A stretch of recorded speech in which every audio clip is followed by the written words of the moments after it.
इस वक्त की एक बड़ी खबर सबसे पहले अपने दर्शकों को बता दूं कि बांग्लादेश के हालात को लेकर हिंदुस्तान के प्रधानमंत्री नरेंद्र मोदी के घर पर मीटिंग चल रही है और इस मीटिंग में देश के गृह मंत्री अमित शाह से लेकर रक्षा मंत्री राजनाथ सिंह है, इसके अलावा एनएसए अजीत डोभाल और इसके अलावा विदेश मंत्री एस जयशंकर भी मौजूद हैं।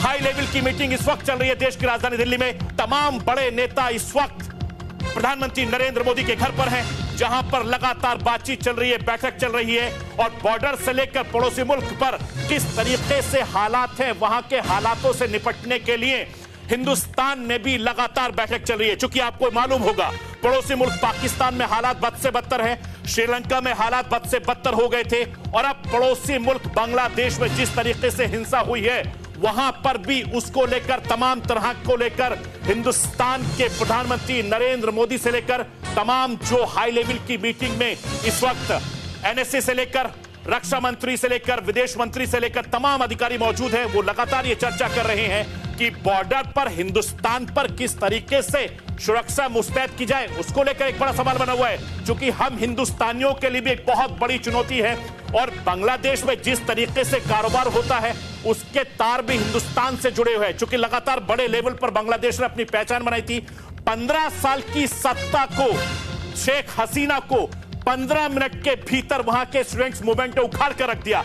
यह सबसे बड़ी चुनौती बांग्लादेश के लिए है और इसीलिए हिंदुस्तान में भी लगातार चूंकि जिस तरीके से विरोध प्रदर्शन हो रहे हैं आरक्षण को लेकर, किसान आंदोलन को लेकर, तमाम मुद्दों को लेकर हिंदुस्तान में भी पिछले काफी वक्त से जो विरोध प्रदर्शन हो रहे हैं उसको मद्देनजर रखते हुए इस वक्त हिंदुस्तान के प्रधानमंत्री नरेंद्र मोदी के घर पर हाईकमान मीटिंग चल रही है। इस मीटिंग में गृह मंत्री अमित शाह मौजूद हैं, इस बैठक में रक्षा मंत्री राजनाथ सिंह भी मौजूद हैं, विदेश मंत्री एस जयशंकर भी मौजूद हैं, इसके अलावा एनएसए अजीत डोभाल भी मौजूद हैं और तमाम बड़े अधिकारी लगातार मौजूद हैं। तीनों फोर्सेस के जो अधिकारी हैं उनसे बातचीत की जा रही है।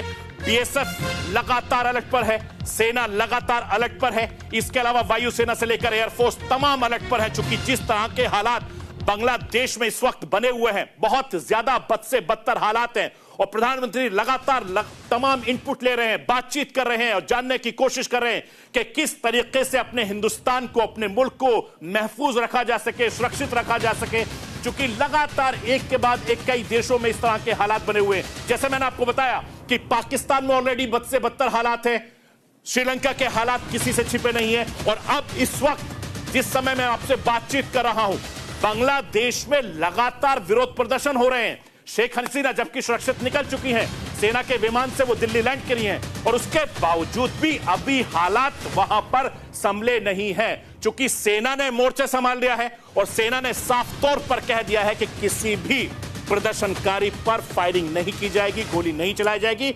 इसीलिए जो चिंगारी इस वक्त बांग्लादेश में भड़की हुई है उस चिंगारी को रोकने के लिए तमाम तरह की कोशिश, तमाम तरह की कवायद इस समय चल रही है। लेकिन बांग्लादेश में इस वक्त हालात बद से बदतर हैं। जैसे मैंने आपको बताया कि शेख हसीना के घर पर कब्जा कर लिया है, लगातार वहां पर विरोध प्रदर्शन हो रहे हैं।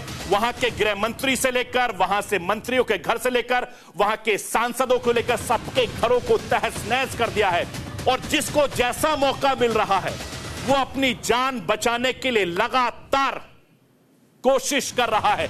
ये हालात हैं, ताजा हालात बांग्लादेश के। लेकिन बांग्लादेश हिंसा की आग से लगातार झुलस रहा है और बांग्लादेश में आरक्षण के खिलाफ जारी विरोध प्रदर्शन पूरी तरीके से हिंसक हो गया है। हिंसा के बाद हालात बहुत ज्यादा खराब है।